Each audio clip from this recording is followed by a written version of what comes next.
It happened in a matter of hours. One of the busiest travel weekends in America twisted into pure winter chaos as a brutal snowstorm slammed into Illinois with almost no warning.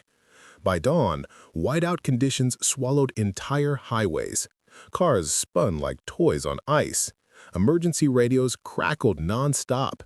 And across the state, nearly 500 crashes were reported before the storm had even finished dropping its final flakes.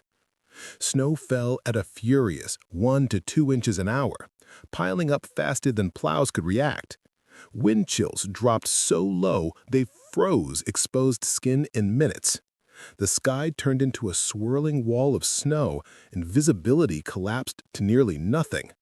For thousands returning from Thanksgiving trips, the roads became a trap, a maze of stalled traffic, jackknifed semis, and panicked calls for help. This wasn't just another winter storm. This was a wake-up call, a deadly reminder that America's winters are becoming harsher, faster, and far more unpredictable. The storm didn't ease its way into Illinois. It attacked. Just after midnight, radar lit up with a dense wall of snow charging in from the northwest, growing wider and heavier with every passing minute.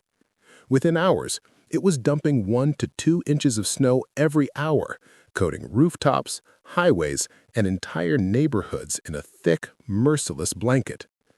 The National Weather Service rushed to escalate advisories, warning of rapid accumulation, dangerous gusts, and visibility near zero.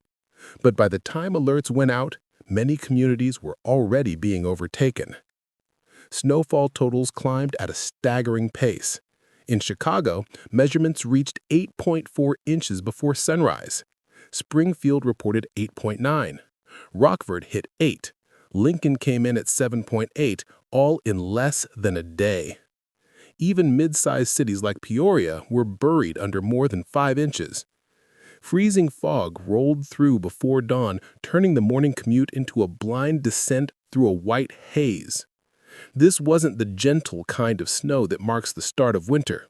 This was a fast-moving, aggressive system, the kind that overwhelms road crews, buries cars, and exposes how fragile daily life becomes when nature seizes control. As the storm intensified, Illinois' highways transformed from busy post-holiday corridors into brutal, ice-covered battlegrounds. By mid-morning, state police were overwhelmed. Cars slid sideways, trucks jackknifed across lanes, SUVs spun out and slammed into guardrails. Drivers described sections of I-70 and I-55 as white tunnels where blowing snow erased the road, the sky, everything.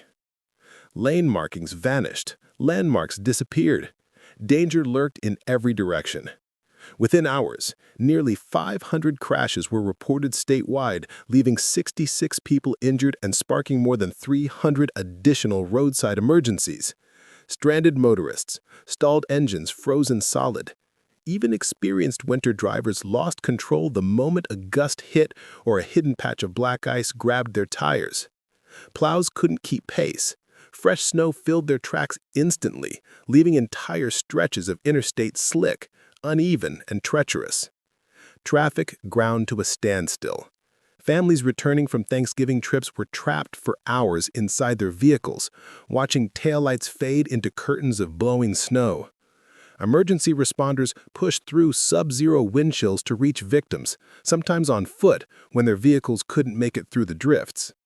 For thousands, the highways became not a route home, but a frozen maze where every mile meant another risk, another slide, another close call. While highways fell into chaos, the rest of Illinois' transportation network began collapsing piece by piece. At O'Hare International Airport, snow piled so quickly on runways that crews couldn't clear it fast enough. Dozens of flights were delayed, then canceled outright as pilots refused to land in near-zero visibility. Inside terminals, travelers slept on the floor, wrapped in blankets as departure boards flipped endlessly from delayed to canceled. Chicago Midway faced the same crisis. Planes sat frozen at gates, wings encased in ice despite multiple de-icing attempts. Travelers watched helplessly as their holiday weekend screeched to a snowy halt. In neighborhoods across Chicago, Springfield, and Rockford, the relentless cold exposed another crisis: families without reliable heat. Aging furnaces failed, power flickered, homes went dark and frigid. Icy drafts leaked through windows not built for temperatures this severe. Local governments opened emergency warming centers, gyms, libraries, churches, filling them with cots, blankets, and hot drinks for anyone desperate for relief. Emergency responders continued their battle. Police and firefighters trudged through drifts up to their knees to reach stranded drivers. Paramedics treated frostbite inside ambulances shaking in the icy wind. Some rescuers described the cold as a wall, one that stole breath and made every step heavier, slower, more dangerous. Yet amid the chaos, resilience emerged. Neighbors shoveled driveways, strangers pushed stuck cars, volunteers delivered blankets and food to elderly residents trapped indoors. In a night defined by brutal cold, these quiet acts of humanity kept communities from breaking. By the time the storm loosened its grip, Illinois stared at a harsh truth. This wasn't just a passing winter event, it was a sign of what's coming. The scale of destruction exposed how vulnerable the state's infrastructure has become to stronger, faster, more unpredictable storms. Highways buckled under rapid accumulation. Plow fleets were overwhelmed.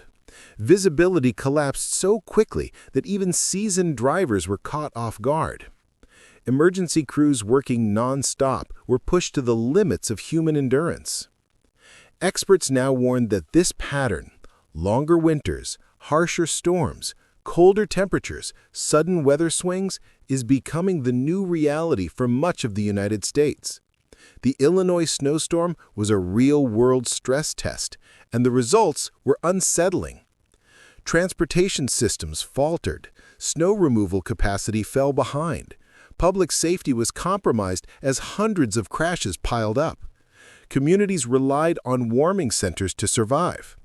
The message was clear: America's winter infrastructure wasn't built for storms like this, storms that arrive fast, hit hard, and put millions in danger within hours. If events like this become more frequent, states will need stronger early warnings, bigger snow removal budgets, better driver training, and transportation networks resilient enough for a harsher climate. Because the storm that froze Illinois wasn't an isolated incident. It was a warning shot, a preview of winters America may face for years. When the storm finally passed, daylight revealed staggering damage. Miles of highway were littered with abandoned cars, some buried to their windows. Tow trucks lined the interstates, pulling vehicle after vehicle from icy ditches. Neighborhoods across Chicago, Rockford, and Springfield awoke to frozen driveways, iced-over doors, and power lines sagging under thick, wind-packed snow.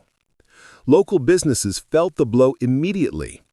Restaurants that expected post-holiday crowds sat empty.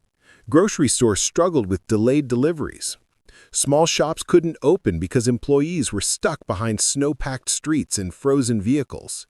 Shipping companies reported region-wide delays as trucks sat immobilized on major routes like I-80 and I-55. Hospitals faced a different emergency. ERs saw waves of patients with frostbite, broken bones from slips, and injuries from weather-related crashes. Medical teams worked overtime, balancing trauma cases with people seeking warmth after losing power. Families across Illinois continued recovering long after the snowfall ended. Parents faced days of school closures. Workers lost shifts. Elderly residents relied on volunteers and firefighters for essentials and furnace checks. And for thousands whose cars were damaged or totaled, the financial strain added another layer of hardship. In every direction, the message remained unmistakable. One storm, just one, was enough to disrupt transportation, shake local economies, strain emergency services, and test the resilience of entire communities. This wasn't simply a bad weather day. It was a stark reminder of how deeply one storm can ripple through every layer of American life.